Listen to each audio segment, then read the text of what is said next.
but every time the media will do it. So you find out his identity.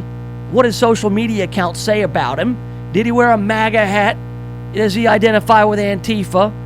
Which side of the aisle is he on? Because he can't just be a psychopath. He can't just be some weirdo. He has to be some sort of politically affiliated agent of a major political party, of a mainstream ideology. Well, guess what?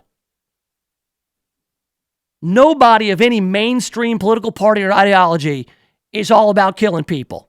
They're all fringe weirdos, psychopaths. But you have to find out whose man is this, because that's what they do every time. All right, whose man is this? Is he a radical Muslim? Is he a militia weirdo? Is he a white supremacist, anti-Semite, religious zealot, disgruntled employee? Whose man is this? It's very important we find out whose man this is so we know who to blame. And then that brings us to the blame game. Blame the president, blame guns, blame the NRA, blame video games, blame the internet, blame everyone except the guy who actually did it. And if any of this sounds familiar, it's because it happens the same way every time that this happens. And we're going to get into some of the reaction. Donald Trump spoke not long ago, condemning white supremacy, calling for more attention to mental illness, maybe even the background checks, maybe even some of the gun law stuff. And then also, how can we really prevent this stuff? Or are we all just looking for our own illusion of safety? That's really it. No matter where you go, are you really safe? Or do you just build an illusion of safety? We'll get into all this stuff. I do not enjoy mass shooting radio, but this is a news show. And when the news is mass shootings, we'll get into that and some other stuff. It's not going to be all mass shooting for 2 hours. I promise you that. But we will get on with it. On with the show next right here in the Nation of Jake. The Voice, KWAM, FM 107.9 and AM 990. For baby boomers, here's something to think about. Will you have enough income during your retirement? Are you absolutely sure? Do you understand the difference between growth and income? How about bonds and bond funds? Are you 100% ready for RMDs? Do you have an estate plan? If you've said no to any of these, we can help. Right now, log on to theretirementincomeDoctor.com and tune in our brand new radio show right here, Saturday mornings at 10 a.m. Triumph Bank strives to make banking easy for our customers. You have a lot of choices when it comes to banks, so we invite you to visit one of our local offices in Memphis, Germantown, Collierville, and Arlington to see for yourself how our team, backed by our state-of-the-art online and mobile services, can simplify banking for you and your business. Triumph Bank, invested in our communities and making banking easy for you. Triumph is a member of the FDIC and an equal housing lender. TriumphBank.com. Let's talk growth. Free Talk Live. I wanted to run some new ideas I had past you guys. Okay, cool. We'll be your sounding board there, Prez. Ice cream day. I love ice cream day. It's awesome. We should have ice cream month and different flavors, just like Baskin Robbins. Every Friday, Americans get free ice cream. Now, I don't know about that. Now, wait a minute. From where, George? Ice Cream Angel's going to bring it down? Free Talk Live, Sunday through Friday nights on KWAM, The Voice, FM 107.9 and AM 990. You and your friends and associates are invited to attend the Mississippi Senior Expo and Health Fair, Thursday, September 19th from 9 a.m. until 2 p.m. at the Brown Missionary Baptist Church, located at 7200 Swinia Road in South Haven, Mississippi. There will be health exams, flu shots, entertainment, and this year, there'll be food trucks on site to allow you to enjoy lunch while you're there, and a demonstration on healthy living by the Silver Sneakers. The Mississippi Senior Expo and Health Fair is promoted by the DeSoto Times and the Best Times. Mark your calendar for September 19th. You'll be glad you did. Live from Memphis, it's the Eye on Memphis show with host Betty Lamar. Eye on Memphis is wall-to-wall conversations featuring top doctors and community leaders monitoring social disparities in healthcare. Eye on Memphis with Betty Lamar on KWAM The Voice, FM 107.9 and AM 990. Saturdays at 12 noon. Sponsored in part by AM Diabetes and Endocrinology Center in Bartlett.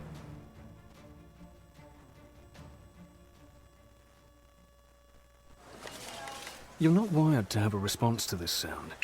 You're neutral to it, and you can hear it repeatedly without feeling anything. But when we introduce a new stimulus, save the food, we've achieved pulling a natural or inborn response from you. Save the food. Why are we doing this, you may ask? Save the food. Because this ad is trying to change the world's behavior through brainwashing. Because 40% of all food in the US never gets eaten. Save the food. And that costs a family of four $1,500 a year. Save the food. Cha-ching.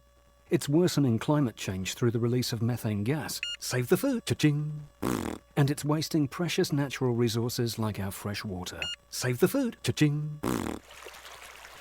So when you hear this sound, don't be neutral. Rethink your behavior.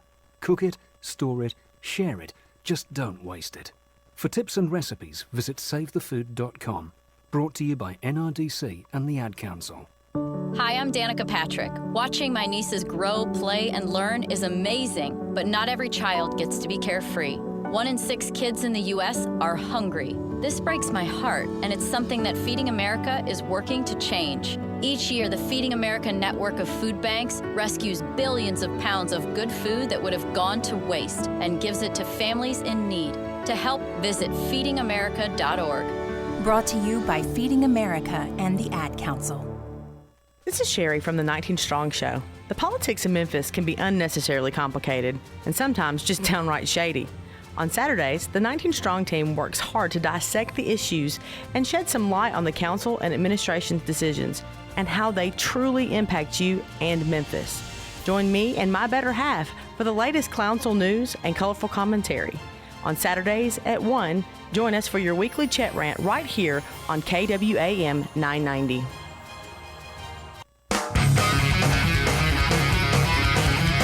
All right, welcome back. Yes, have some.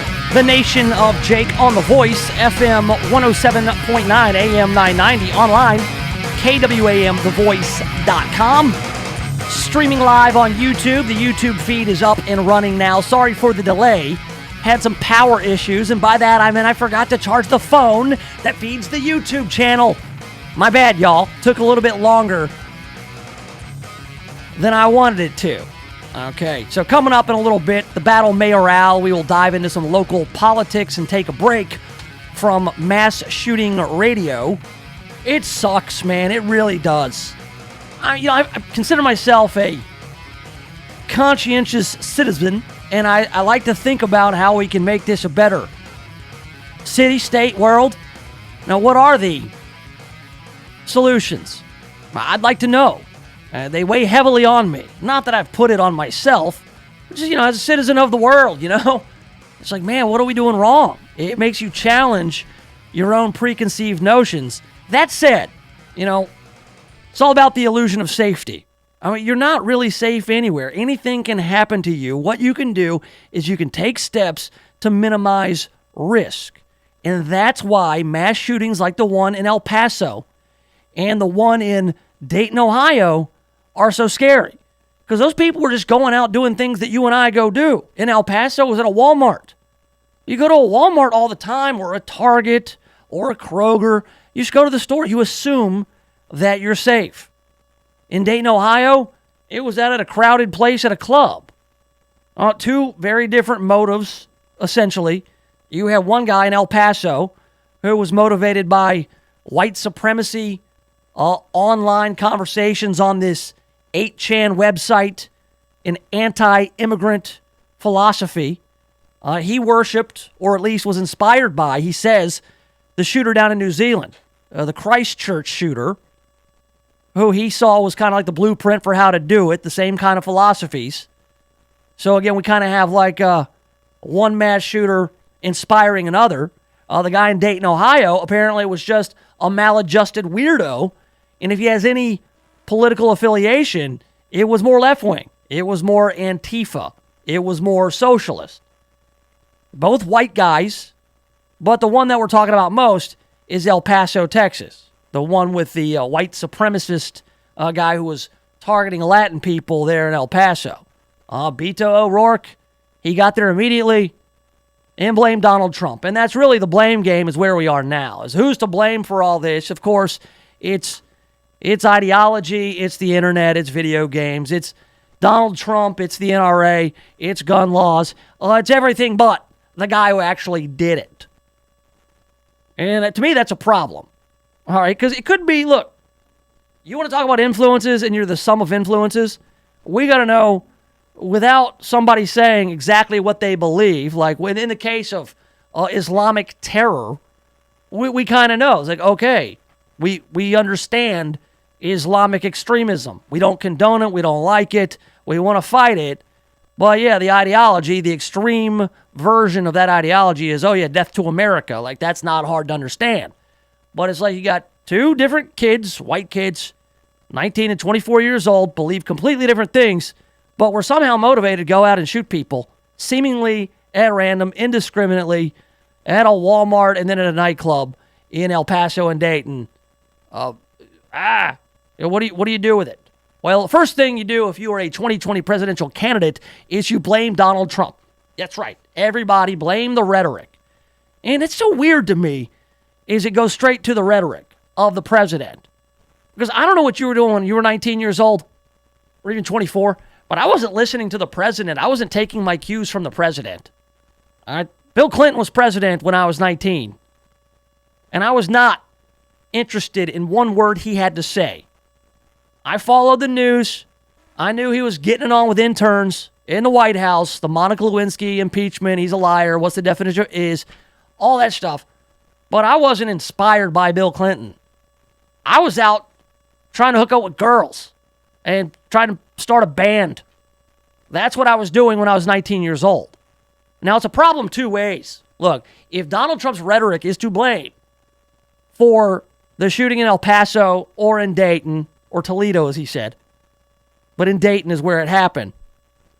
The problem is you got 19-year-olds who are focused on all this political stuff instead of going out and being 19-year-olds or 24-year-olds. They're getting on the internet because they are disaffected weirdos, and they're hooking up with other disaffected weirdos that they don't even know. Back in my day, if you were an outsider, you might disassociate yourself from the group, but you would do what? You'd find another group. You'd find some sort of weird subculture. You'd join a cult or something like that, but maybe not that extreme. Maybe you're just kind of, I don't fit in with those people. I don't fit in with the in crowd, So you go and hang out with, some metalheads or some pot smokers or some lacrosse players or some other fringe weirdos, some stoners. And you hang out. But you were hanging out with other people, right? You were hanging out with other people who had some sort of moral code. It might have been a little bit off. Their focus may not have been that of the mainstream, but you held each other accountable. You went out, and in that group of people, let's say 4 or 5 guys, we don't fit in with them. We're going to start a band and listen to some Metallica or whatever. We're going to hang out over here, but if one of you said something like, hey, I'm thinking about going to shoot up a place, at least one of the other guys would go, no, you're not, you idiot. It's not what you're going to do. No, and he'd tell somebody, and you're right. Now, it's all online. It's all on these 8chans and these 4chans. I'm not sure. Are we going to go to 16chan or we go to 12chan? I'm not sure if it doubles or it's a factor of 4. I have no idea what the chan is. The only chan I like is Jackie Chan. Okay? So these guys, they go on the internet and they don't have any human interaction. So they'll go on the 8chan, they'll post some 72-page screed about the Great Replacement or whatever this Christchurch shooter thought or believed, or this white supremacist stuff, and they're met with other disaffected weirdos who they're not accountable to and don't hold them accountable. And they get online and they just feed each other. I mean, it used to be very difficult to do this.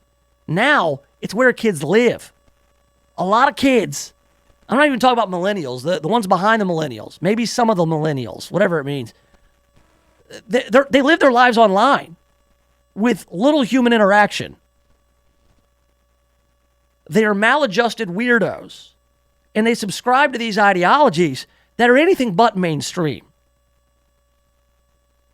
We're talking about far out there, fringe, lunatic kind of stuff. They get radicalized. I mean, the same way that a Muslim kid might get radicalized. by the ISIS philosophies that are out there. It's the same thing, right? It's odd. However, the way that you get attention, the way you get that earned media, and the way you get, hopefully, votes if you are a presidential candidate, is to blame Donald Trump. Everybody's blaming Donald Trump. Beto O'Rourke, who is from El Paso, he went directly to El Paso and blamed Donald Trump's rhetoric. New Jersey Senator Cory Booker, also running for president, he's blaming Donald Trump's rhetoric. South Bend Mayor Pete Buttigieg, he's blaming Donald Trump. Of course, Kamala Harris also found blame in Trump's use of language, which she says has incredible consequence. Bernie Sanders also doing so. So, yes, they're all on board. Blame Donald Trump. Donald Trump has blood on his hands. It's his fault that this weirdo who gets on the 8chan website, inspired by the Christchurch shooter in New Zealand, it's Donald Trump's fault that this has happened. Not only Donald Trump, but the whole GOP and the NRA, because they have not taken any action on guns. Even though these are guys who didn't have criminal records and a universal background check would not have helped in this situation. Right. Okay. So we've kind of gotten through that. We're at the blame game now.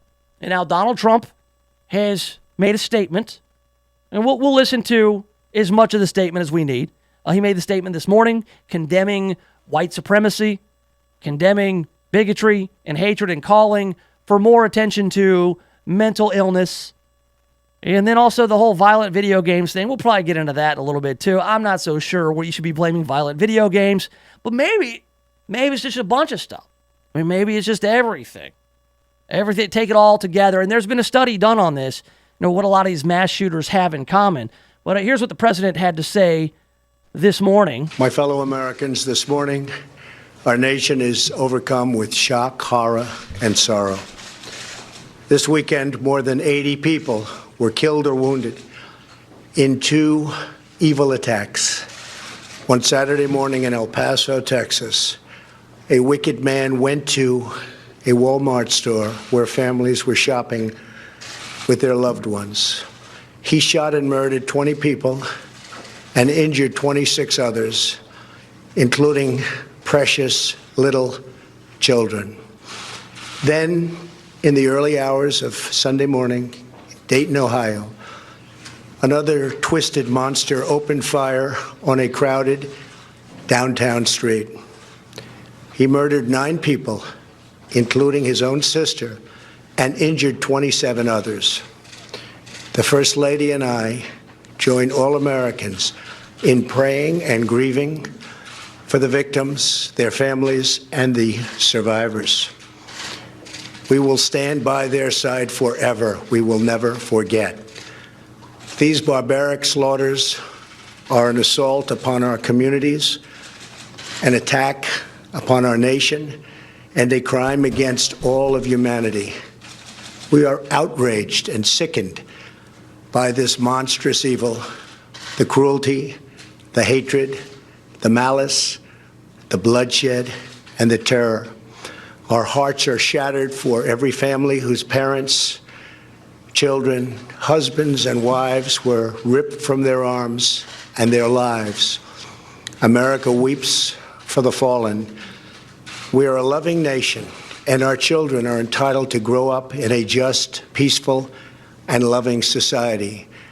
Together, we lock arms to shoulder the grief. We ask God in heaven to ease the anguish of those who suffer, and we vow to act with urgent resolve. All right, and he goes on to say, in one voice, our nation must condemn racism, bigotry, and white supremacy. These sinister ideologies must be defeated. Hatred has no place in America. He did not call for explicit changes to gun laws beyond red flag laws. We talked about those a little bit last week. If somebody poses an imminent threat to themselves or others, their guns can be taken away. The only question about it is, okay, then who gets the red flag? Who makes the decision? What can they be red flagged for? You have to be notified. How do those work? I'd like to know. I'll do more research on it. I know that there are states who have those, so it's not like those questions or those answers aren't there. He went on though to call for reforms to mental health laws, to better identify mentally disturbed individuals who may commit acts of violence, adding that we must make sure those people not only get treatment, but when necessary, involuntary confinement. Yeah, it sounds great, doesn't it? But, just thinking somebody's a maladjusted weirdo, is that enough to lock them up? Because you think they might hurt somebody. I mean, I remember back in, 93 was it? Talking about the West Memphis 3. And those guys are out walking around because there was a case built against them because they listened to Metallica and wore black t-shirts, right? I mean, are people who you think are weird that might do something? I mean, we're getting into thought crime, aren't we? I was also talking about the violent video games. He called for cultural changes, citing the violent video games, the Fortnites, the Grand Theft Autos, Halos. Trump said he has directed the Justice Department to propose legislation ensuring that those who commit hate crimes and mass murders face the death penalty. That's fine with me. Listen, I don't like the idea of the government killing people, but I mean, only because it doesn't happen fast enough. It's not efficient. Further, he called for policing the dark recesses of the internet in a bid to catch mass murderers before they act. Yeah, the 4chans and the 8chans and the, I'm sure, forthcoming 16chans. Listen, how do you police all the weirdos on the internet? I mean, there's so many trolls, whether they're out there memeing real hard, having fun on the internet. But the problem is there might be a few, and we've seen them, who take it seriously and actually will go out and act. So, I mean, how do you do it? How do you strike the balance between freedom and security? How do you do it? And there are studies on this. I've got a really good piece, an op-ed from the LA Times. My buddy Paul sent it over. It's a good piece on all the things that these mass shooters have in common. And then what are the steps you can take to minimize the risk? Again, this is all about the illusion of safety. This stuff has been going on since the dawn of time. There are statistics that you can study to find out how likely this kind of thing is. Those aren't always helpful. All right, it's not always helpful to get into the statistics, but they are there and they're worth discussing. And we'll do both of those things next hour. We got some vampire stuff to talk about. All right, they may have unearthed a vampire, but coming up, we've got the battle mayoral. The rhetoric is heating up. Everybody better be careful. Because we got Jim Strickland, we got Willie Harrington, we got Tammy Sawyer. They're all getting microphones and cameras stuck in their faces. And they're amping it up before the debate and before the battle mayoral on October 3rd. We will take a listen next, right here in the Nation of Jake. The Voice, KWAM, FM 107.9 and AM 990. CBS News Special Report.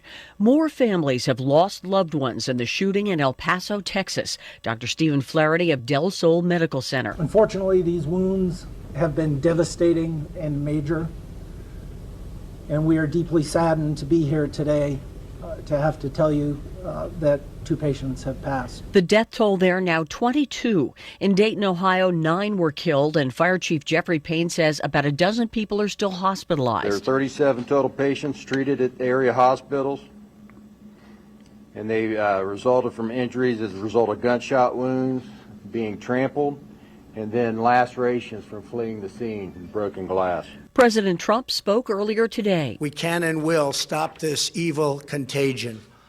In that task, we must honor the sacred memory of those we have lost by acting as one people. CBS News Special Report, I'm Pam Coulter. I'm Ed Parami, the owner of JanPro, the franchise that helps you be your own boss. JanPro is now the fastest growing franchise in the entire world for the 2nd year in a row by Entrepreneur Magazine. We are growing so fast we need new business owners right here in Memphis right now. So if you want to be your own boss and open your own business, call JanPro at 901-683-4900 to see just how easy it is to be your own boss. For as little as $950 down, you can be a part of JanPro. Don't waste another minute. Call 901-683-4900. This is Clark Howard. It's a great idea for you not to look at your cell phone while driving, right? All you have to do is look around you and see how people are behaving behind the wheel who are trying to read a text or send one or watch a video. How often do you see that? That drives me crazy. When I see somebody driving down the road or attempting to, and they're watching a video on their phone. If they're doing that, how are they paying attention to the road? Obviously not. And so more and more states have these laws where you get in trouble if you have your phone in your hand or you're doing something on your phone when you should be driving. And guess what? The other shoe is now dropped. A new report finds from Zebra, which is an insurance comparison shopping site, that insurers are surcharging your insurance in many states for 3 years if you get a ticket for texting while driving. So put that phone down. Hey, Mike, how's the house coming along? Needs a ton of work. The pipes are leaking. Needs a new roof. The AC just broke. I just don't have time to do it all myself. You know anyone? Oh, just ask Home Advisor. They match you with the best local pros for any home project. Cool. Yeah, you can read reviews and book appointments online. What's it cost? Actually, Home Advisor is always free to use. Nice. I'll check it out. Go to HomeAdvisor.com or download the free app. Home Advisor. Have you heard what President Trump said recently? Newsmax, you like Newsmax. I like it too. Now you can watch Newsmax TV and get the truth about Trump from Bill O'Reilly, Mike Reagan, Alan Dershowitz, Pat Buchanan, and more. Newsmax TV is America's fastest growing cable news channel, now in 70 million homes. Find Newsmax on DirecTV, Dish, Xfinity, Spectrum, Optimum, Fios, Uverse, and more systems. See Newsmax TV today. It's real news for real people.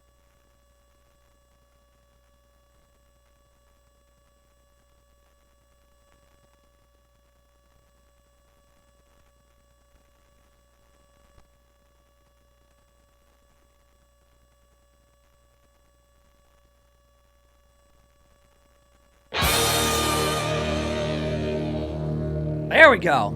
Yes, have some. Welcome back to it. The Nation of Jake on The Voice, FM 107.9, AM 990, online, KWAMTheVoice.com. Streaming live there on YouTube. The YouTube channel is up and ready to go for the day. The channel is Nation of Jake, one word. Run it all together, Nation of Jake. On Facebook and Twitter as well, Nation of Jake. All right, taking a break from mass shooting radio. Get into the battle mayoral.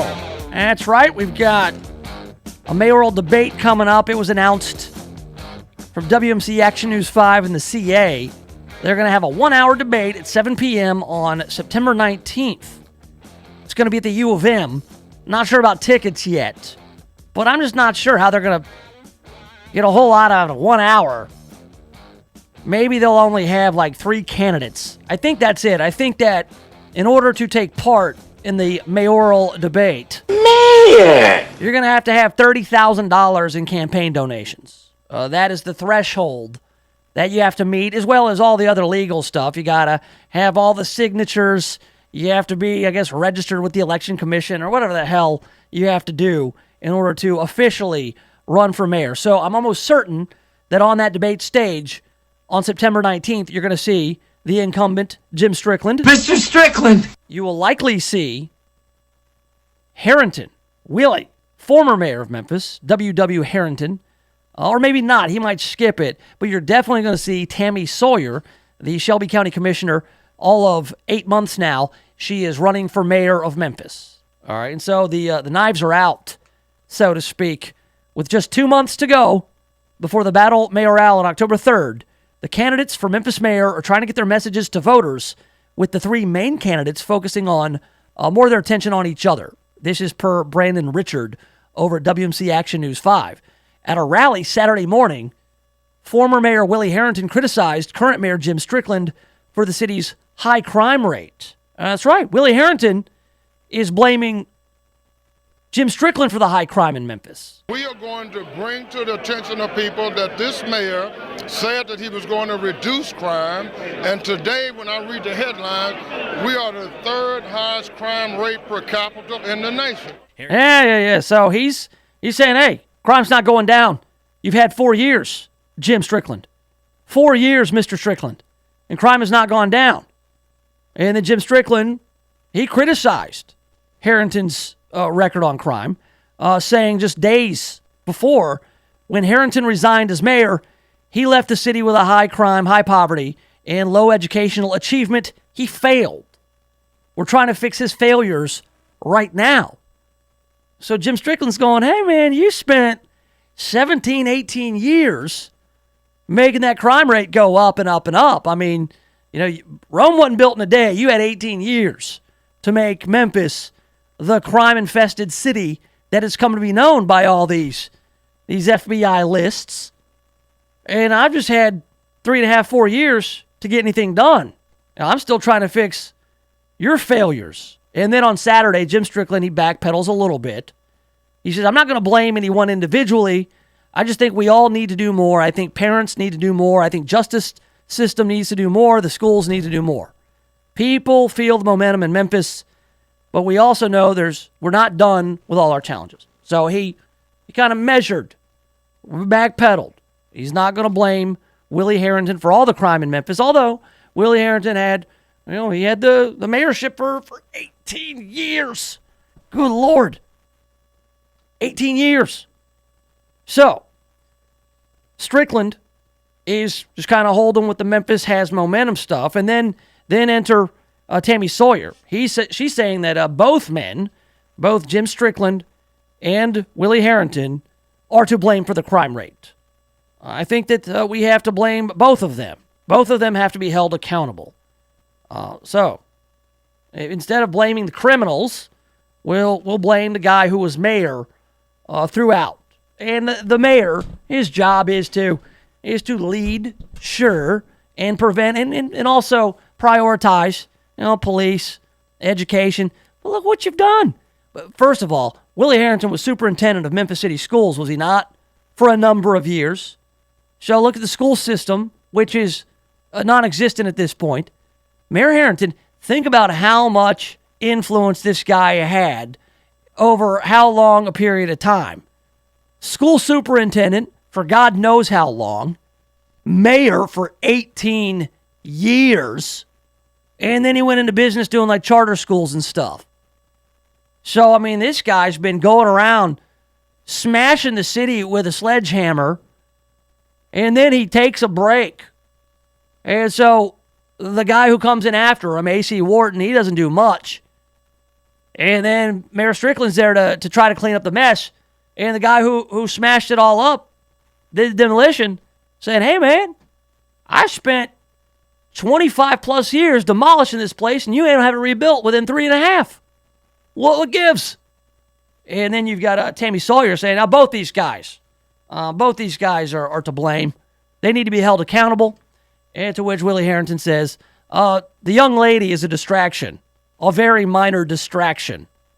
This race is between Jim Strickland and Willie Harrington. And he calls her the young lady. Doesn't even call her by her name. All right, so Sawyer calls him a misogynist, which you could agree with that, right? Willie Harrington, the young lady's a distraction, and he says this at a men's-only rally. Donuts with Doc is what it was called. That was kind of the weirdest thing I read about all of this is this Donuts with Doc. Nobody calls him Doc, do they? I mean, Dr. Willie Harrington, I get it. And he had like a men's-only rally. 350 men showed up for the donut rally for Willie Harrington. What was that guy? What was the no ma'am? Reminds me of not Ted Bundy, but Al Bundy from Married with Children. Ed O'Neill, Al Bundy. No ma'am. It was it was a national organization of men against Amazonian masterhood. No ma'am. It should have just been like 350 dudes eating donuts with Willie Harrington with no ma'am shirts on. No ma'am. No ma'am. There comes a time in a young man's life when he has to say no ma'am. So, yeah, that's the latest to me. In the mayoral, the battle mayoral that's coming up. That's going to be fun. That debate might be fun, but election night in Memphis is always fun for a city election. Not only do you have the big mayoral race, You've got the election commission. Something will go wrong with the voting machines. There will be drama. They won't have any of the votes in until like 3 o'clock in the morning. So I'm looking forward to that. Looking forward to covering it here on The Voice. Coming up is something I also look forward to is vampire news. You know, we talked not long ago about Vlad the Impaler's balls. Yeah, the cannonballs found there in Romania or Transylvania or Castlevania. We've got some more vampire relics unearthed. I'll tell you about it next right here in the Nation of Jake. The Voice, KWAM, FM 107.9 and AM 990. Hey everybody, Michelle Calhoun here. I am the host of a new show called The Power of Her Story, where I'll be interviewing female business owners all over the Memphis area every Tuesday morning at 8 a.m. I believe that when we share women's stories, it empowers more women to write their own. Follow me on Instagram at The Power of Her Story. The Power of Her Story is brought to you in part by these great sponsors: Brown Properties, 901 eLearn, and its Patreon community. If you're thinking about buying or selling a home, stop. Don't do anything until you talk to my man, James Underwood. James Underwood has been helping people like you navigate the Mid-South real estate market for more than a decade. So whether you're looking to buy your first home or you want to upgrade to your forever home, James Underwood can help make it happen. No gimmicks, no guarantees, just a rock-solid guy that I've known for 25 years. So now, if you're looking to buy or sell a home, hit up James Underwood with CryLike. JamesUnderwood.crylike.com. That's JamesUnderwood.crylike.com. Stop everything you're doing right now and ask yourself, are you currently receiving steady paychecks? What about when you're retired? Will you receive a monthly check to cover your expenses and also have some fun? Dan Groban and Phil Menard at Servant Advisors Group call this mailbox money. It's the monthly check you'll receive throughout retirement. They want to help remove stress from your retirement. They don't want you to worry about if the money will show up or how much money you'll receive. The only thing they want you to think about is how to spend it when it arrives. Find out how to get enough money in your mailbox every month when you're retired. Call Servant Advisors Group at 855-260-1000 for a complimentary retirement analysis with strategies that could help your nest egg provide you monthly income you'll need in retirement. Call right now, 855-260-1000. Servant Wealth Management is a registered investment advisor. Insurance and annuities offered through Servant Advisors Group, LLC. Insurance licensed in Tennessee, Mississippi, and in Arkansas. Your dog is a furry member of your family, and they deserve the highest level of care. Dogtopia has award-winning daycare, boarding, and spa services. They are the safest, cleanest, and most transparent dog daycare and boarding option for you. The best part? You can check in with your dog anytime on the video stream on your phone. Dogtopia, located at Carriage Crossing. Find out more at dogtopia.com to schedule your dog's best day ever. Hi, this is Governor Phil Bryant. Who serves as Mississippi's next state treasurer is very important. That's why I'm endorsing my good friend David McRae. Now, David's not a career politician. He's a pro-Trump conservative with the business experience that prepared him to be our next state treasurer. I know David McRae will protect our credit rating, improve the returns on our investments, and be a watchdog of our tax dollars. You trusted me as governor, and now I'm asking you to trust me again and support my good friend David McRae for state treasurer. David McRae, husband to Katie and father of 3. David is a fourth-generation Mississippian, a Christian who shares our traditional values. McRae's department store was a real Mississippi success story. A successful businessman today, David McRae is ready to serve as our state treasurer. A supporter of the Second Amendment and pro-life. A pro-Trump conservative Republican. One of us, not a professional politician. David McRae for state treasurer. Paid for by David McRae for treasurer.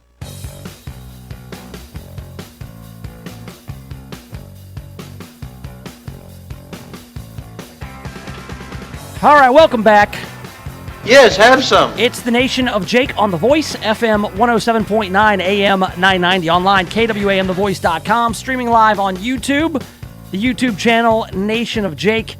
CBS Top of the Hour News will have all the latest updates on the aftermath of these mass shootings over the weekends. That's your number one story. We'll take a break from that for a few minutes to tell you about the remains of a 19th century vampire have been found. All right. Not long ago, we had Vlad the Impaler's cannonballs Vlad the Impaler, a bad dude. He was known as the Impaler, right? And he was the inspiration for Dracula. But this is a different vampire. Formerly known as JB55, the Connecticut man has been identified as John Barber, according to a genealogical database that helped identify him. According to Live Science, Barber was likely a poor farmer who died from TB. He had the old tuberculosis, and he died, right? So they've got his bones. They've exhumed them or found them. They were unearthed, and it turns up after Barber had died, somebody way back when in the 19th century in the 1800s dug up his bones and reburied him with his head and limbs placed on top of his rib cage in a skull and crossbones pattern. This pattern was used in the late 18th and 19th centuries to indicate that someone was suspected of being a vampire. So if you were suspected of being a vampire, I guess you would have a funeral, I guess, with your family, and then I guess the accusers, those who suspected you of vamping, would dig you back up and then arrange your bones in a skull and crossbones so that when future generations exhumed your body, they would ask questions about whether or not you were a vampire, which is a really odd thing to do. Barber's burial arrangement was first mentioned in a 1994 study in the American Journal of Physical Anthropology after his grave was found in 1990. We believe he was rearranged in the grave because he was believed to be undead. And that's according to Nicholas Bellantoni, an archaeologist. Upon opening the grave, the skull and femora were found in a skull and crossbones orientation on top of the ribs and vertebrae, which were also found in disarray. On the coffin lid, an arrangement of tacks spelled the initials JB55, presumably the initials and age at his death. Jennifer Higginbotham, a DNA researcher with the U.S. Armed Forces Medical Examiner System, said at the presentation that tuberculosis left ulcers on patients' lungs, causing their skin to go pale. They may have also had blood stains on their mouths from coughing up blood and had their gums recede to give the appearance that their teeth had fangs. So I guess if you had tuberculosis, you may have looked like a vampire, and when you die, they want to make sure everybody knew that you were a vampire. Oh, blah, blah. Pretty sick stuff, man. All the kind of stuff people used to believe. All right, coming up in a little bit, more mass shooting radio. And when the stats don't tell the whole story and are just not helpful. CBS News at the top of every hour, serving Tennessee, Mississippi, and Arkansas. This is The Voice, KWAM Memphis. This is CBS News on the Hour. Real news, real reporting. I'm Pam Coulter. Officials are investigating the weekend shooting in El Paso, Texas, as an act of domestic terrorism, one that continues to claim victims. CBS's Steve Futterman has the latest. 2 days after the shootings took place here, the death toll has gone up. 2 of those wounded have died of their injuries. Initially, the death toll was 20. It's now 22. And sadly, some of the remaining wounded are still in critical condition. Their survival is not guaranteed, so we could see even more deaths. There is a bit of good news, though, as we expect more of those who suffered minor wounds to go home. Steve Futterman, CBS News, El Paso. 9 people were killed in the shooting in Dayton, Ohio. The shooter was identified as 24-year-old Connor Betts. He was killed by police less than a minute after the first shots were fired.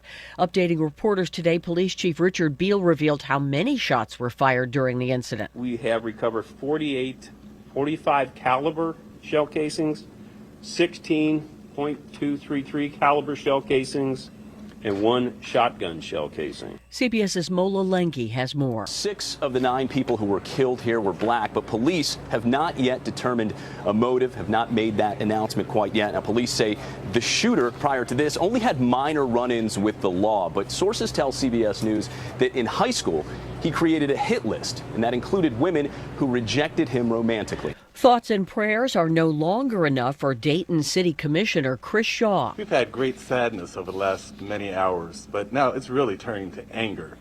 Anger about the lack of movement on gun control. Reuters is reporting that North Korea has taken in an estimated $2 billion for its weapons of mass destruction program, stealing from banks and cryptocurrency exchanges. The report also says Pyongyang has continued to enhance its nuclear and missile programs. Stocks are in free fall on Wall Street, the Dow off more than 800 points amid the escalating trade war between the U.S. and China. CBS News business analyst Jill Schlesinger says Beijing is responding to President Trump's recent tweets, hinting at more tariffs come in September. This is the Chinese saying, if you're going to impose a tariff on us, we're going to let our currency go down in value, and that will make Chinese goods seem more attractive to everyone else in the world. China's Commerce Ministry also says Chinese companies have stopped buying U.S. farm products. Right now, the Dow is down 886 points, NASDAQ off 316. This is CBS News. The CBS World News Roundup Late Edition with Jim Chenevey. President Trump held a series of meetings today on the border wall. Every weeknight on the CBS Radio Network. The co-chairman of J.P. Morgan warned that a deep correction, like 40%, could hit the stock market at any time. Don't lose 40%. Diversify. Now you can add gold or silver to your IRA or 401k rollover accounts. The stock market has been shaky with the trade negotiations. Don't risk your investments. Listen to the warnings and diversify before you lose 40%. Protect your portfolio with solid and tangible investments, gold and silver. Call 800-722-2020 and get the free investment guide now. Call 800-722-2020 to get Noble Gold Investments free investment guide now, or go to noblegoldinvestment.com. Individual results may vary. Invest wisely. Don't wait for a 40% correction. Get the free investment guide now. Call 800-722-2020. That's 800-722-2020. Call and get the free investment guide now. Don't wait. Call now. 800-722-2020. An attempted jailbreak turned out to be a real drag. A gang leader donned a Silicon Girls mask, a long-haired wig, tight jeans, and a pink shirt and tried to walk out of the prison in the western part of Rio, posing as his 19-year-old daughter who was there on a visit. She stayed behind while he tried to get out the main door, but officials say Clavino da Silva, known as Shorty, displayed nervousness, drew attention, and was caught before he got out. He's now been sent to a different prison where he'll face discipline, and the daughter could be charged as an accomplice. Steve Kathan, CBS News. They say one person's trash is another person's treasure, but for one Northern California man, his trash was his treasure. He kept his life savings of $23,000 in a shoebox and accidentally threw it into a recycling bin. It wound up at a sorting facility 200 miles away. A worker found it, and all but $320 was in the box. Pam Coulter, CBS News. Are you more than $10,000 in debt? Feel like you're on a never-ending treadmill, staying in one place and never getting ahead with those minimum payments? You feel like there's no way out? Don't let the credit card companies bully you anymore. There are programs in place to help you get free of your debt, and you don't have to pay the entire amount you owe. The program at Total Financial Freedom can help you get debt-free in months instead of decades. Get off the debt treadmill and stop the harassment. Get free of credit card debt, signature loans, department store cards, internet loans, and medical bills. Call now at 800-899-8922 for free information. For about 10 years, Total Financial Freedom has helped thousands. They're A+ rated by the Better Business Bureau, too. Get off the endless cycle without having to declare bankruptcy. You'll have the right to settle your debt for a mere fraction of what you owe. Call Total Financial now at 800-899-8922. That's 800-899-8922. Seems like a nice guy, and he just exudes macho. Welcome to the Nation of Jake on The Voice, KWAM, FM 107.9 and AM 990. All right, welcome back to it. Yes, have some. The Nation of Jake on The Voice, FM 107.9, AM 990. We're online, KWAMTheVoice.com. Streaming live on YouTube if you prefer video. this day and age, year of our Lord 2019, everything has to have a video component. You expect it. You demand it. When you scroll through your Facebook, your Instagram, you got to have a video. So I do it over on YouTube. I've got an entire channel. Yeah, maybe one day I'll be a YouTube star. Because that's what the goal is now, is just to be famous. No matter how you can do it, got to get that notoriety. And we're really good at making idiots famous in this country. So why not help me become famous? Listen, I'm a harmless idiot. A useful idiot, if you want to call me that.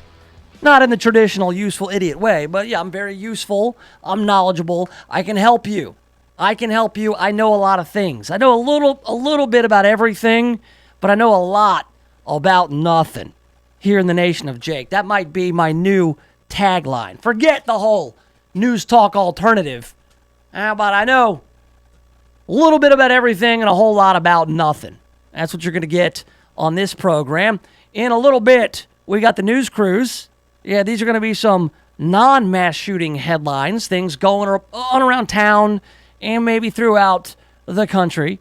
Some local and national headlines in the news crews. Also, I want to highlight this story that I read over the weekend, amazing story, about how a woman ran off a wild animal, possibly saving her own life and that of her puppy by jamming some Metallica.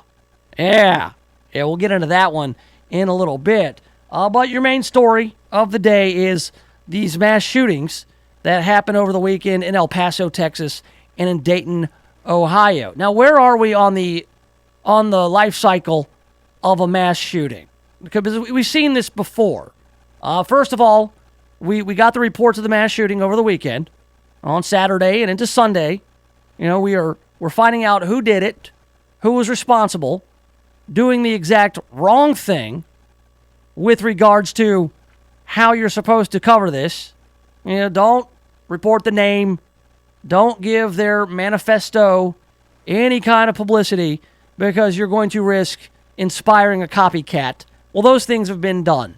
And I wouldn't be surprised if we don't see another maladjusted weirdo who gets on the internet to consort with other maladjusted weirdos actually play out this fantasy, which I'm sick of. All right, I'm tired of it. I'm tired of reading about it. It weighs heavily on me like it probably weighs heavily on you. Nobody in their right mind, no sane and rational individuals condone this kind of thing. So when you've got politicians blaming each other for it and the president having to come out and condemn these attacks, of course he condemns these attacks. There is no mainstream ideology or major political party that condones attacks on innocent people at Walmart or at a downtown nightclub, whether it's in El Paso or Dayton, Ohio. All right, so where we are now is, I think, what are we going to do about it? Now, is this going to be the mass shooting? This pair of mass shootings, if you want to count the Gilroy, California from last week, you can do that. Is this going to be the news cycle where people actually get something done about it? You got to be careful. You got to be careful. And here's why. Because anything that you do at the risk of limiting somebody's freedom. Somebody somewhere. And I like to err on the side of freedom. And I know a lot of people who are gun control advocates, they hate that argument. They say, oh, your freedom, your right to bear arms should not lead to people getting killed. Well, that's true. We do have laws against murder, and that's what this is. Above all, this is murder. I mean, it's hard to explain. It's hard to make sense of. You know, everybody wants to say, oh, it was a white supremacist. Oh, well, this guy was a socialist. Oh, this guy was a radical Islamic terrorist. What do we call this? We got to call it domestic terrorism. I don't give a frog's fat ass what you call it. If you want to call it white supremacy, call it white supremacy. If you want to call it domestic terrorism, if you want to call it white supremacist domestic terrorism, call it whatever you want. I'm sure there's a lot of federal dollars tied to those terms. All right, and people always call it what it is. Remember this? Remember this when Nadal Hassan shot up Fort Hood? President Obama called it workplace violence, right? This is a case of workplace violence. It's like the guy was yelling Allah Akbar. He was a radicalized Muslim, and he shot up an army base, Fort Hood. And so all the Republicans were saying, call it what it is. It's radical Islamic terror. Call it what it is. It's radical Islamic terror. And the president was like, well, no, we're not going to call it. That's going to be workplace violence. And so on the flip side, what do you have? You've got now a lot of Democrats, a lot of progressives. Call it what it is. White supremacist, domestic terrorism. Call it what it is. Yeah, fine. Call it whatever you want. It's mass murder, and it's wrong. And I don't care if he's a white supremacist, anti-Semite. I don't care if he's a radical Islamic terrorist. I don't care. Throw him in a hole. Throw him in a hole for the rest of his days. I love when these guys get killed in the act. I love it. They're done. Hey, he's done. He's done. I don't want him to stand trial. Let's throw him in a hole and forget his name forever. But we don't do that. Instead, there's going to be all these different profiles. Who was he? How was he in high school? What did his classmates think of him? Plaster his picture everywhere so he can inspire the next guy. Ridiculous. Now, there are ways, at least there are some theories on how to stop mass shooters, or at least cut down on them. You're never going to stop it. You're never going to eradicate it. There's no 100% foolproof way to stop evil people from doing evil things. You can pass all the background checks you want, all the red flag laws you want. There are going to be people who get between the cracks. Do a universal background check on somebody. Well, somebody who has no problems in their background, they get a gun, they decide to go nutty on the brain, get radicalized in a 4chan, 8chan, 16chan website, and they're just going to do what they're going to do. But you can minimize the risk. You can cut down on this stuff. And here's an op-ed from the LA Times that was published yesterday. The op-ed is titled, "We have studied every mass shooting since 1966. Here's what we've learned about the shooters." All right, in the last week, more than 30 people have died in 3 separate mass shootings in Gilroy, California, El Paso, Texas, and Dayton, Ohio. We believe that analyzing and understanding data about who commits such massacres can help prevent more lives being lost. For 2 years, we've been studying the life histories of mass shooters in the U.S. for a project funded by the National Institute of Justice, the research arm of the U.S. Department of Justice. We've built a database dating back to 1966 of every mass shooter who shot and killed 4 or more people in a public place and every shooting incident at schools, workplaces, and places of worship since 1999. We've interviewed incarcerated perpetrators and their families, shooting survivors, and first responders. We've read media and social media, manifestos, suicide notes, trial transcripts, and medical records. Now, this has got to be some creepy work to get into. You're interviewing these guys, you're reading all their deranged thoughts, all these fringe, lunatic manifestos. The goal has been to find new data-driven pathways for preventing such shootings. Although we haven't found that mass shooters are all alike, the data does reveal 4 commonalities among the perpetrators of nearly all the mass shootings studied. All right, so 4 things that these mass shooters have in common. And what politicians try to do is go, all these mass shooters, they're all white guys. So, well, no, they're not all white guys. The Pulse Orlando nightclub shooter was not a white guy. Santa Bernardino was not a white guy. The guys out in Dallas, not white guys. There are some white guys. There are some black guys. There are some Middle Eastern guys. They're all different kind of guys. What they all have in common to me is they're all murderers, and they all should cease to be. But that doesn't help us prevent further mass shootings. What does? The 4 commonalities among all these mass shooters that have taken action since 1966. First, the vast majority of mass shooters in the study experienced early childhood trauma and exposure to violence at a young age. It could have been parental suicide, physical or sexual abuse, neglect, domestic violence, and or severe bullying. The trauma was often a precursor to mental health concerns, including depression, anxiety, thought disorders, or suicidality, suicidal thoughts. Second, so the first is they witnessed or were victims of abuse early in life.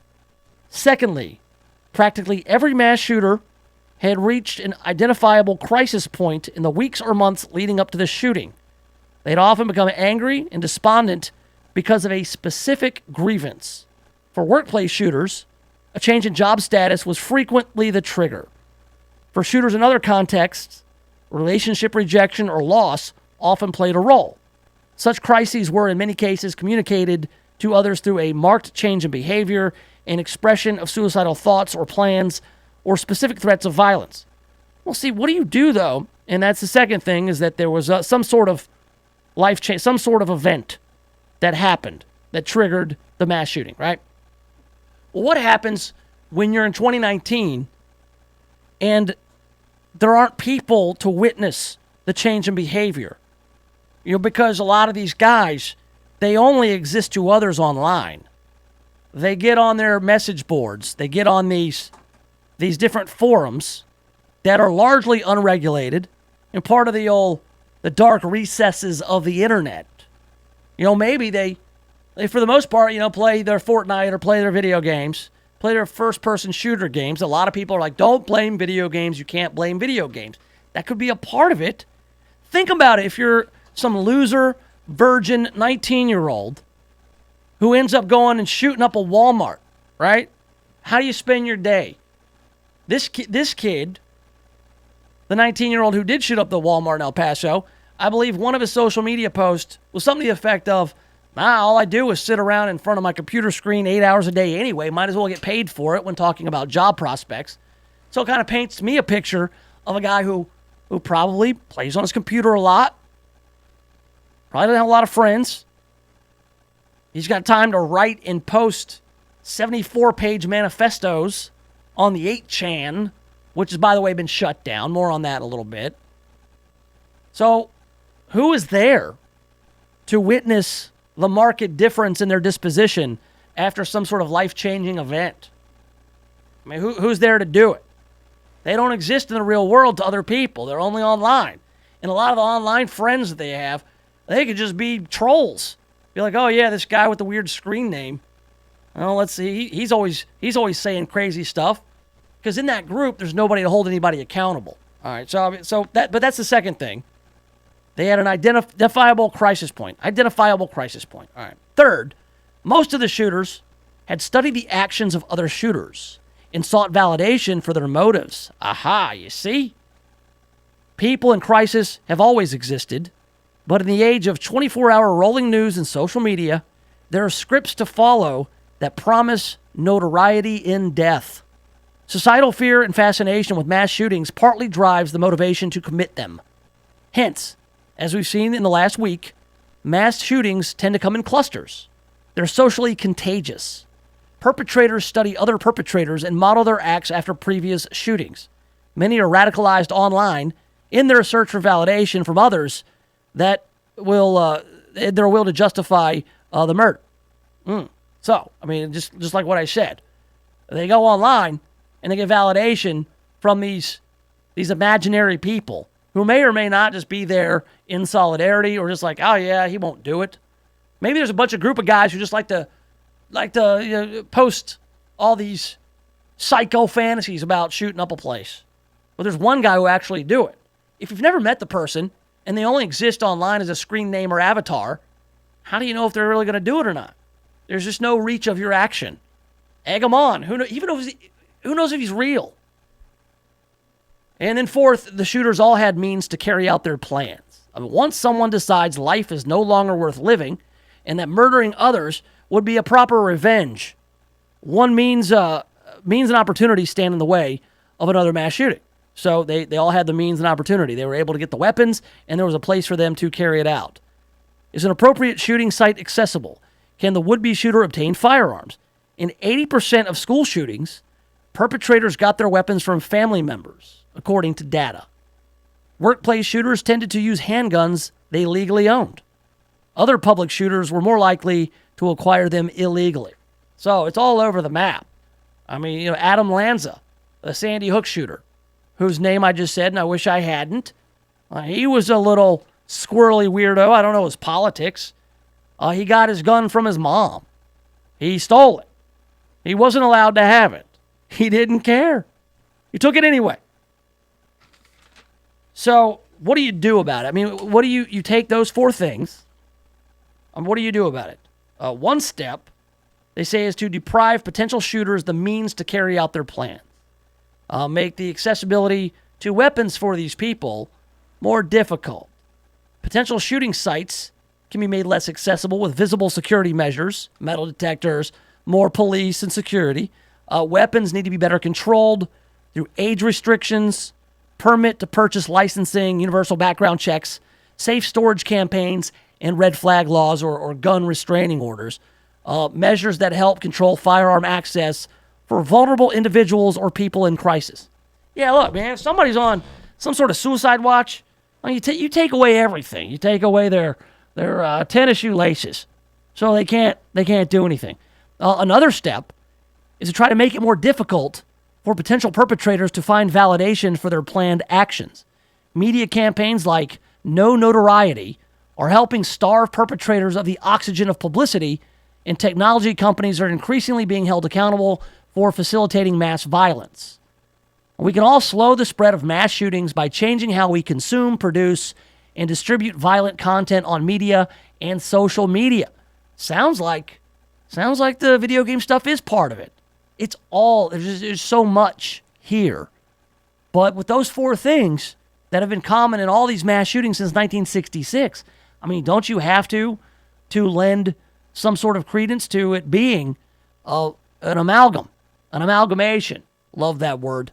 It's a blend of all these different factors. Weirdos going on the internet, normalizing this kind of behavior, and what they see in video games. Life imitates art. And then also, yeah, maybe the rhetoric is part of it. Maybe that is.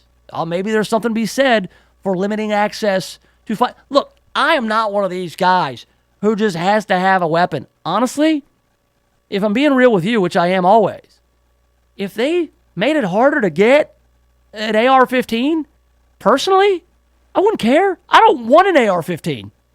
I'm not in the market for a long gun. I have a handgun, and I never, ever shoot that thing.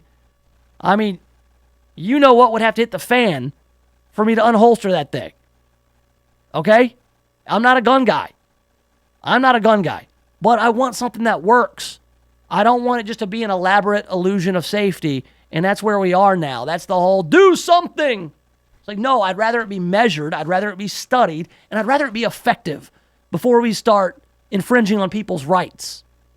Because again, they say stuff like, oh, let's put them on a terror watch list, and then we can take their guns.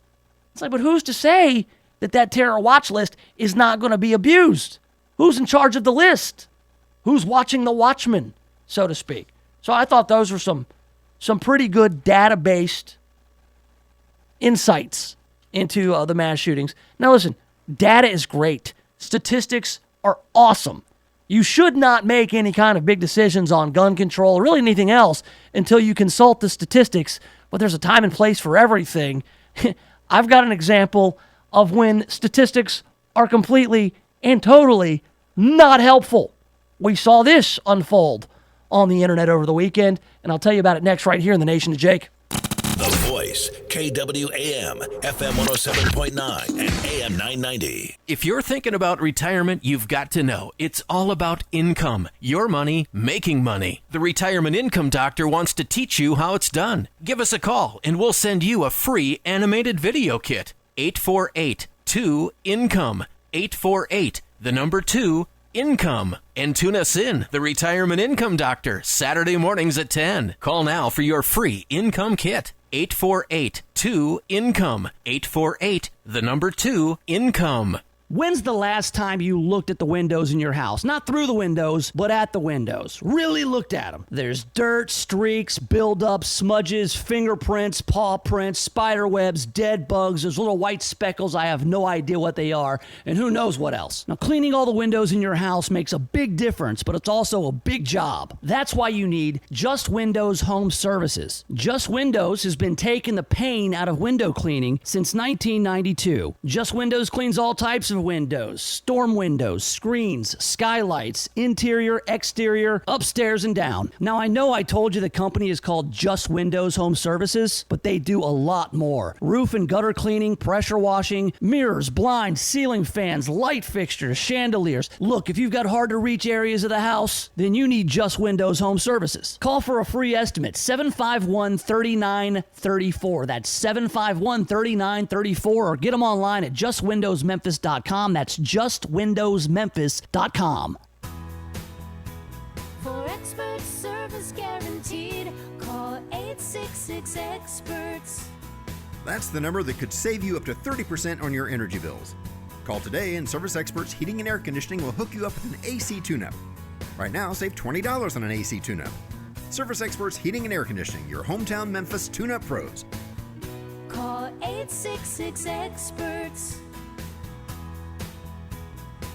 See website for license details. Start your day with America in the Morning, your daily radio news magazine. I'm John Trout, and weekday mornings we'll bring you the top stories and latest breaking news from our correspondents around the country. You'll get sports highlights, a business update, the nation's weather, the Hollywood Minute, and much more. So join us right here for America in the Morning. Weekdays on your local voice, FM 107.9 and AM 990. If you're in need of a professional cleaning service that takes your business as seriously as you do, call Jan Pro Cleaning Systems today. They understand how important it is to establish and maintain a professional image. That's why they offer the Jan Pro Signature Clean and the Jan Pro Guarantee. From regular scheduled cleaning to the tough stuff like stripping and waxing, buffing, carpet extractions, and detail cleaning, Jan Pro does it all. Call today for a free, no-obligation quote. 901-683-4900. Insured and bonded for your protection. Jan Pro Cleaning Systems. Measurable cleaning, guaranteed results. The Dave Ramsey Show, weekdays from 9 to noon on The Voice. Why are we so dumb about education? You cannot wander into this blindly and just pray that money drops from heaven. It's not going to. When you do that, that's called student loans. And then 30-year-old you is pissed off at the 20-year-old you for doing the stupid stuff. And so don't do that. Have a plan. Lay it out in detail. The Dave Ramsey Show, weekdays from 9 to noon on The Voice, FM 107.9 and AM 990.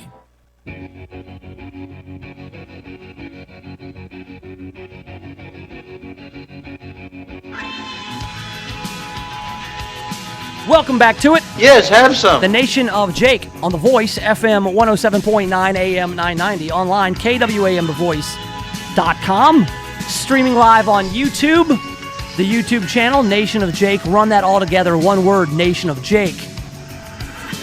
Also on Facebook and Twitter, at Nation of Jake. I would not recommend getting on Twitter today.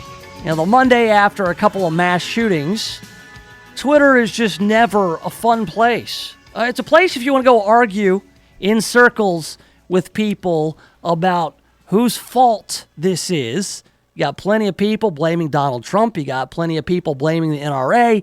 You got plenty of people blaming the GOP. And then you've got almost nobody blaming the guy who actually did it, the guy who actually carried out the shooting. You did have one tweet over the weekend that made a lot of people mad. Now, this was a tweet that I don't think was meant as harmful. It was just ill-timed. Because honestly, you can't argue with what's in the tweet. Just really, is it helpful? You know, we talked earlier about all these statistics.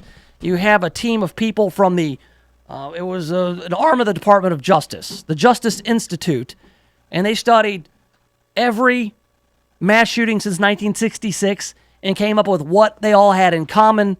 And then from all that data, they could determine how to best prevent the next mass shooting. You know, and it was a combination of all kinds of things with the regards to mental health and maybe red flag laws and some of the gun restraining orders, background checks, things like that, which, again, I mean, I believe it's all just an illusion of safety when you start building up all those things. That said, if you can look at data, it can tell you a lot. Not always the whole story, though. Now, Neil deGrasse Tyson, the acclaimed astrophysicist and television personality. Everybody loves old Neil deGrasse Tyson. Not sure how he got to be such a celebrity, but he sparked backlash for a tweet Sunday he wrote following the mass shootings in Dayton and El Paso. What he was doing was kind of what I pointed out the other day. With when there's a spectacle like this, when there's a mass shooting, and you're not exactly sure what was the motive, who did this, who could do something like this, a lot of emotions involved. You don't always have the right perspective.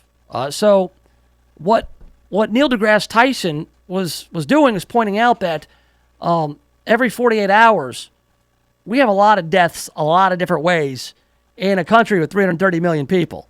The tweet was as follows from Neil deGrasse Tyson.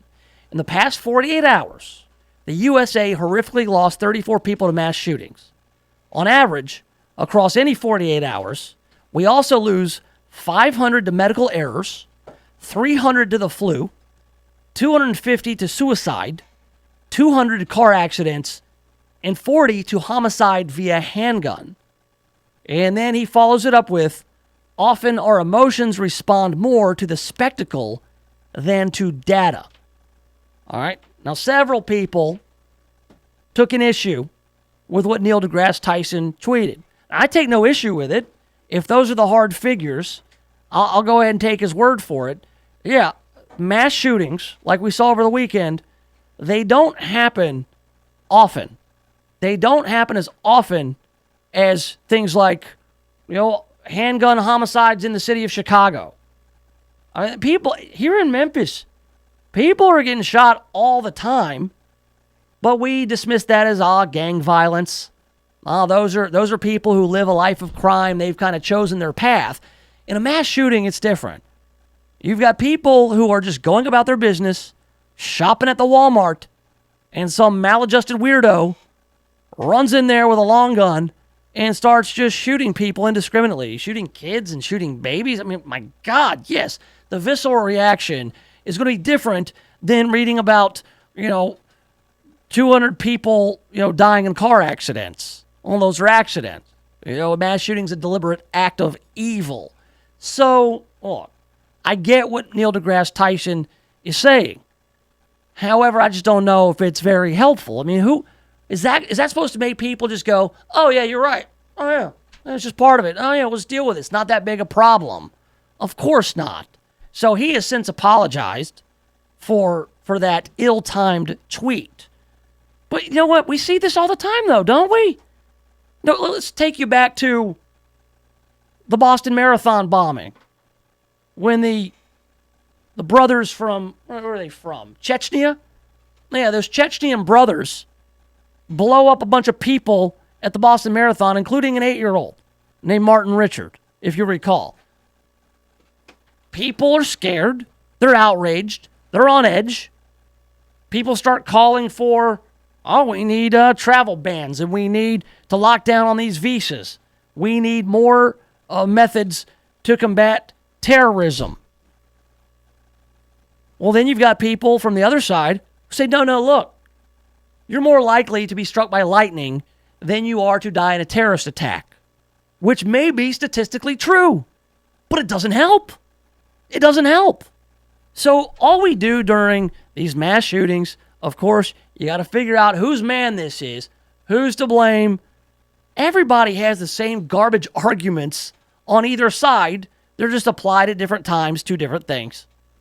And this is why mass shooting radio sucks.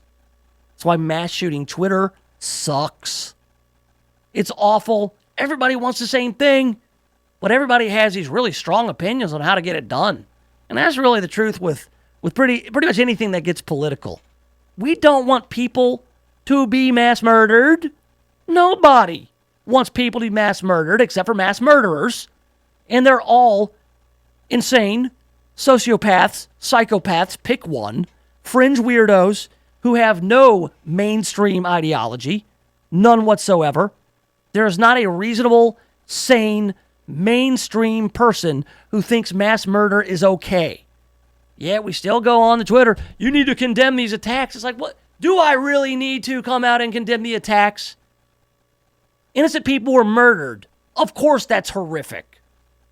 And then you get a guy, well, actually, more people die from medical errors. It's like, shut up. So we don't need that right now. You may be right. You may be right.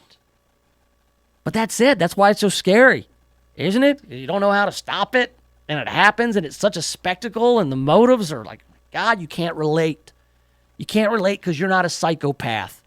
If you feel helpless and you feel like you just can't understand, that's probably good.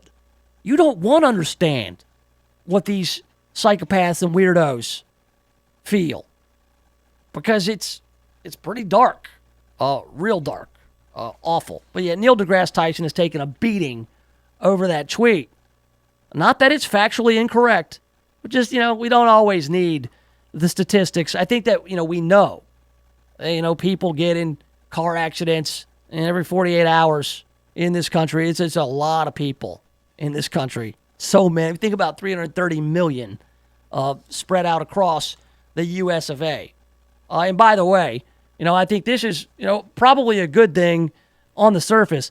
The company Cloudflare has pulled support for 8chan. 8chan is one of these loser, weirdo websites where guys go out and they share all this kind of fringe lunatic ideology. They will no longer host it, which I think is good, except you're just going to push them to the next fringe. And that's what you do. I mean, you ostracize people to the point that they're gonna meet up somewhere, and they're gonna get more and more extreme. It's a really difficult problem to solve. I don't have the solution. If you came here looking for a solution to mass shootings, I'm sorry I disappointed you. That said, we've got more things to get to. I want to tell you about how a woman used Metallica to possibly fend off a wild animal.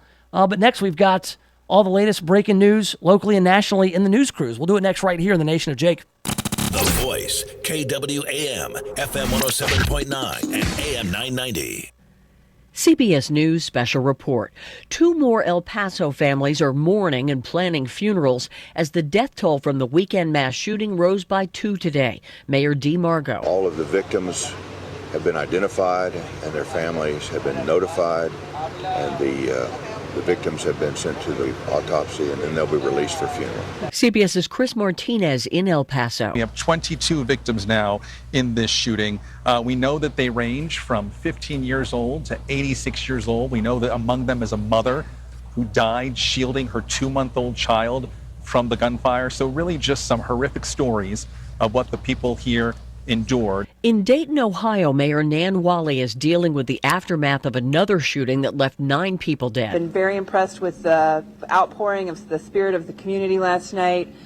Folks coming together in the Oregon District. The Oregon District is open. CBS News Special Report, I'm Pam Coulter. Live from Memphis, it's the Eye on Memphis show with host Betty Lamar. Eye on Memphis is wall-to-wall conversations featuring top doctors and community leaders monitoring social disparities in healthcare. Eye on Memphis with Betty Lamar on KWAM The Voice, FM 107.9 and AM 990. Saturdays at 12 noon. Sponsored in part by AM Diabetes and Endocrinology Center in Bartlett.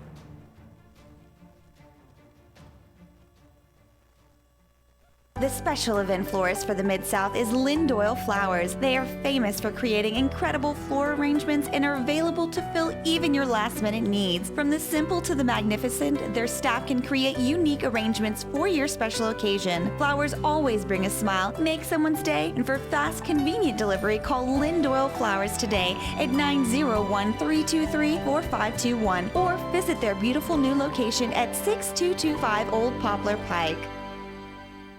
This is Clark Howard. It's a great idea for you not to look at your cell phone while driving, right?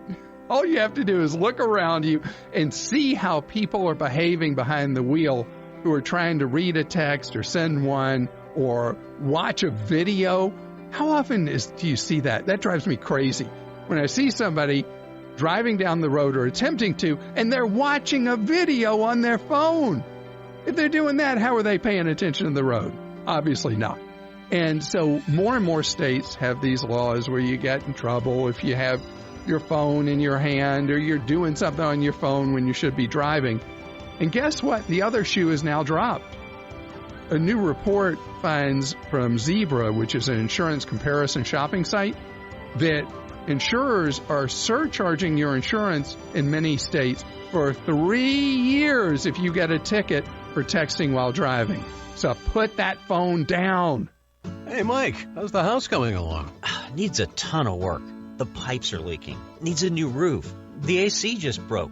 I just don't have time to do it all myself. You know anyone? Oh, just ask Home Advisor. They match you with the best local pros for any home project. Cool. Yeah, you can read reviews and book appointments online. What's it cost? Actually, Home Advisor is always free to use. Nice. I'll check it out. Go to HomeAdvisor.com or download the free app. Home Advisor.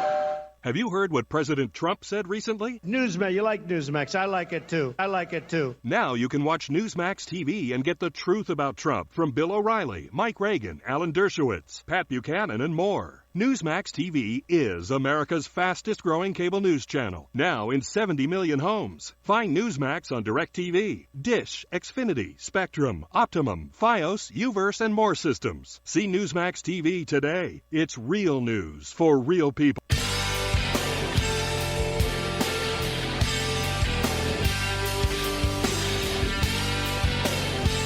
All right, welcome back.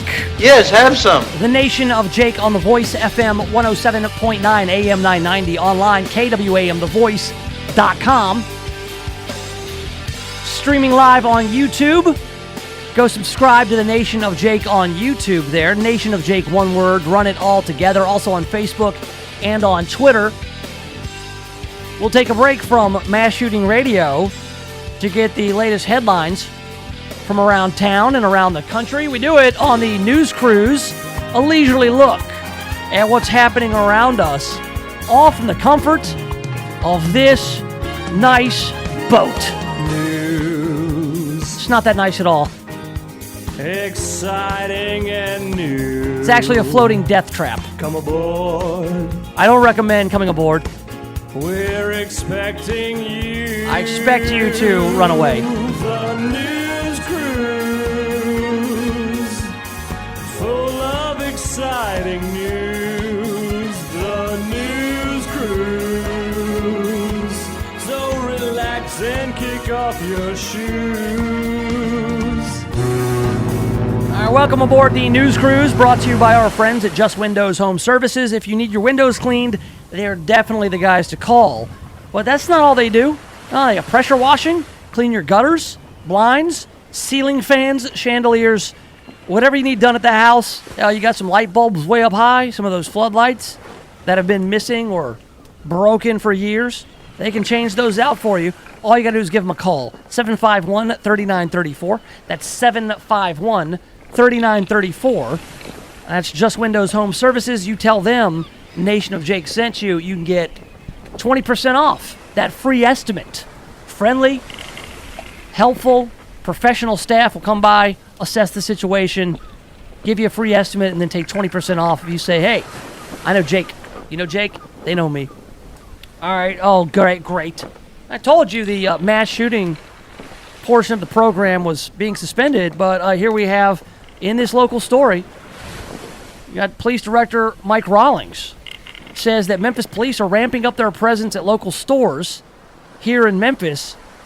They're always worried about copycats, says Director Rawlings. It's with that thought in mind, MPD has officers stationed outside all Memphis Walmart Superstore locations and local shopping areas after 20 people were killed in a mass shooting in El Paso and then 9 more there in Dayton.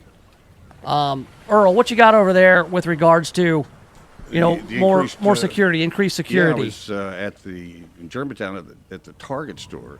Sure. And I noticed 3 police cruisers coming through there just while I was actually eating at a restaurant at that same shopping center. Never saw that before. Occasionally I'll see a sheriff's deputy's car pull through and kind of screen it. But 3 different cars came through in the hour or so I was in the restaurant. So All right, they're retail out there. outlets are going to have an increased police presence. Director Rawlings says there are 3 things to keep in mind if you're ever involved in an active shooter situation. That'd be avoid, run away, seek cover, escape any way you can, deny, get behind a locked door or barricade yourself, or defend. Fight back any way you can if you have to. All right, so you can't help but imagine yourself in that situation. Like, what would you do?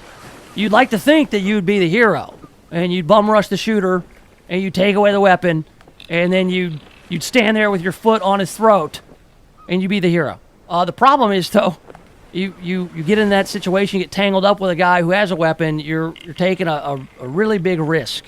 It's best to leave it to the professionals, but there have been situations where guys have taken charge of a situation to save lives. So, I mean, it just depends on your skill level, your confidence level. But man, it's just it's really scary to think about, and that's on everybody's mind right now, even here in Memphis. Oh, did you see this? This is a painting that was on the wall in the halls at Southwind High School. A pretty big painting, a piece of student artwork.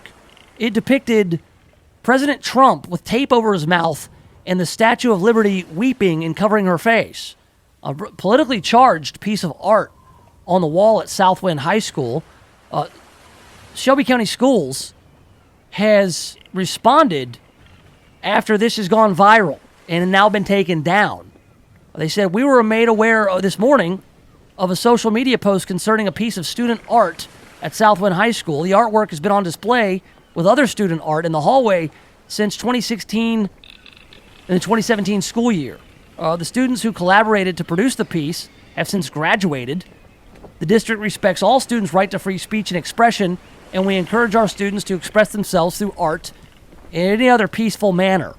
So this piece of art on the hallway wall at Southwind went viral, got online, and stoked some outrage because it portrayed Donald Trump with the nation weeping. I get it. Like, I mean, look, the artwork's not bad at all. I mean, it's for some kids to do it. I mean, as far as objectively, like the actual art on the canvas, it's actually pretty good. But the message that it sends, highly political. I'm not sure it belongs in a high school. I mean, if you want to, let's say at Collierville High School, they had some sort of painting depicting President Obama and the Statue of Liberty weeping because there was President Obama in office. That would have stoked outrage. That would have been a huge scandal. That would have been, somebody would have gotten fired over allowing that to hang in the hallways of a high school. But this has been there for 2 or 3 years, and it's just now they're getting around to it, saying, "Oh, look, we support this." I don't know, man. I was always told, keep that out of the schools. Keep the politically charged stuff out of the schools. So I mean, again, it didn't like offend me. I thought it was kind of weird that they would allow that, but it's since been taken down, and I'm told because there was a threat made to the school. Yeah. The principal at Southwind received a threatening phone call from somebody who saw it. So they've taken it down for safety reasons, and now they have reported the threat to the Shelby County Sheriff's Office. It'll be referred there, so I'm sure we will find out if there's any more on that story. We have a suspect in a deadly shooting here in Memphis. He was captured after police say he dropped his FedEx ID badge at the scene. Oh, no. Can't do that. Officers were called Friday to the Save and Stop on Kimball Avenue near Lamar after 2 people were shot. One of the victims sustained a gunshot wound to the head and died. Good Lord. So, the perpetrator dropped his FedEx photo ID. It had a man's photo and name attached. That, along with surveillance video, confirmed the shooter was Antonio Whitmore Jr. Dropping your ID at the scene of the crime. I'm glad they caught you, and I hope you go away forever, because you are now being charged with first-degree murder and aggravated assault. We have, let's see. Oh, man. They're doing great work at Le Bonheur. This is amazing. A team of doctors at Le Bonheur successfully created the world's first voice box reconstruction, changing a little boy's life. Cooper Kilburn from Adamsville, Tennessee, was born with a congenital high airway obstruction syndrome, means his trachea and larynx were blocked, and he would have no voice or way to breathe. The mortality rate is easily high, 90% for the diagnosis, maybe even higher. That's according to Dr. Jerome Thompson. The diagnosis was made when Cooper's mom was 17 weeks pregnant. They did an in utero fetal surgery, and then they were able to make a voice box and airway so this kid will be able to breathe and eventually speak. And he does not have to be on a ventilator for his whole life, maybe just at night. So Le Bonheur, St. Jude, gems. They do great work here in Memphis, Tennessee. All right, that's all I got for the news cruise. We're going to wrap things up with an insane story about how Metallica may have saved a Canadian woman's life. That's coming up next right here in the Nation of Jake. The Voice, KWAM, FM 107.9 and AM 990. If you're thinking about buying or selling a home, stop. Don't do anything until you talk to my man, James Underwood. James Underwood has been helping people like you navigate the Mid-South real estate market for more than a decade. So whether you're looking to buy your first home or you want to upgrade to your forever home, James Underwood can help make it happen. No gimmicks, no guarantees, just a rock-solid guy that I've known for 25 years. So now, if you're looking to buy or sell a home, hit up James Underwood with CryLike. JamesUnderwood.crylike.com. That's JamesUnderwood.crylike.com. Did you know that your potential customers look at your website and determine your credibility within 8 seconds? Make sure your business reflects the quality service you provide. Contact Control Alt Design for a free quote today. Today's marketplace is very competitive and you need a professional web presence. Control Alt Design offers web design at a fraction of what the larger firms charge. Control Alt Design has been helping local businesses stand out on the web for over 20 years. They also offer logo design, business card design, flyers, brochures, and more. See their work today at ControlAltDesign.com. When you're planning an event and need on-time delivery, call Odell Sanders. Sanders Catering has been in business for 31 years, specializing in breakfast, lunch, dinners, corporate, and social events. When you need a caterer to work with your budget, call Odell Sanders at 901-372-2631 or visit them online at sanderscatering.com and take a look at their menu. Sanders Catering, a leader in catering services. Call today at 901-372-2631. Chuck Woolery here for Blue Emu. How many pain relief ads do you hear daily? 5, 10, 15? And of course, all of them claim their new ingredient or their new formula will help. Blue Emu has maintained the same quality year after year and continues to be the #1 branded emu oil product. So don't trust hype. Trust Blue Emu to support healthy muscles and joints. Choose Blue Emu pain relief products. They work fast and you won't stink. Available at retailers nationwide. Have you heard about Newsmax TV? It's America's fastest growing cable news channel in 70 million homes. Every minute, every day. Watch Newsmax for breaking news on President Trump. Plus, get insights from Bill O'Reilly, Alan Dershowitz, Pat Buchanan, Mike Reagan, and more. You can find Newsmax TV on DirecTV, Xfinity, Dish, Optimum, Spectrum, Fios, Uverse, Suddenlink, WOW, and dozens of cable systems. So check your guide now and watch Newsmax TV. Real news for real people. Hi, this is Jim Shoemaker. Join me next Wednesday at 8 a.m. and again on Saturday at 9 a.m. with my special guest, Karen Vogelsing of Arise to Read. We'll be talking about the launch into literacy for Memphis and the Mid-South. Jason Harrington will also be here. We'll be talking about 6 of the biggest financial regrets people have made. If you have questions for Talk Money, email them to talkmoney@shoemakerfinancial.com. That's Wednesday morning and again on Saturday at 9 a.m. on Talk Money, The Voice, KWAM 990 and FM 107.9. All right, welcome back to it. Yes, have some. The Nation of Jake on The Voice, FM 107.9, AM 990. We're online, KWAMTheVoice.com. The Listen Live link is in the top right corner. That'll come in very handy if you stick around and listen to my man Earl Farrell. Earl's up next.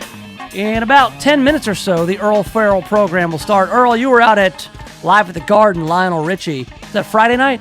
Yeah, Friday night. And it was the weather was perfect. And the show was extraordinary. And the reason, everybody loves his music, but he's a showman. He's an entertainer. Yeah. Yeah, Lionel Richie with the Commodores, and then later, Dancing on the Ceiling, Hello, Easy, all the hits. He's one of those guys where you hear the songs, you're like, oh, yeah, I know this song. It's Lionel Richie. Yeah. Everybody knows all those songs. He did some of the old stuff like Brick House and whatnot. Oh, absolutely. Okay, yeah. good. Crowd went nuts over that. Almost from the beginning, they had people up on their feet because they just love the music. And a lot of acts come in, takes everybody a while to kind of get into it because they want to hear the music that they love. And a lot of times groups come in and they'll want to play a few of those songs. All night long, all night. Sounds just like him, man.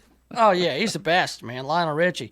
Lionel Richie did not save anybody's life over the weekend, though. No, he did not. All right. What he did was he brought you a great show at Live at the Garden. That's a tough ticket to get, too. I'm sure he let's say he inspired some people over maybe to get busy later. You know, that's what he does, party music. Yeah. You know, go and get busy, get out. But we've got a situation here north of the border, Earl, where some music literally saved someone's life. A Canadian hiker up in Canada was hiking. I believe that'd be Canada. Sure, yes, Canada. Right. She was confronted by a cougar. Dee Gallant, age 45, was on an evening walk with her 8-year-old husky retriever Murphy outside Duncan, British Columbia, up there in Canada. She said she felt like something was watching them. Is that a Lionel Richie song? I always feel like somebody's watching me. Well, what was watching them was a cougar, a threatening cougar, like rawr, rawr, about 50 feet in front of them. So Dee and Murphy were just over a mile into their hike. Dee says she didn't even recognize the animal at first. I looked over, and there it was. I couldn't make it out at first and thought, oh, it's a strange color. That's not a tree, but it was a cougar. So she tried to intimidate the cougar first by just waving her arms. You know, make yourself bigger than the cat, you know. Rah, rah, rah, bad kitty, get away. It didn't work. It didn't work. She's waving her hands around. Hey, you stop! The cougar then froze, but then started staring at her. She was like, oh, okay, that's cool. It's a cougar, but why is it still here? And then it started coming towards her. So then she continued to start trying to scare this cougar, mountain lion, whatever it is. But then she did the only thing that she knew to do after that. She whipped out her cell phone, and she put on the heaviest, most brutal song she could think of. She turned on some Metallica. And this is the song she played. This is a song called Don't Tread on Me. Perfect. This is probably one of the best Metallica songs, at least on the Black Album. I'm a big fan. So I was jamming this over the weekend as I was reading this story. Did it frighten you? Yes. Yeah, when I was a youngin'. As soon as he heard the opening to this song, those brutal drums by Lars Ulrich, the cougar bailed, bolted.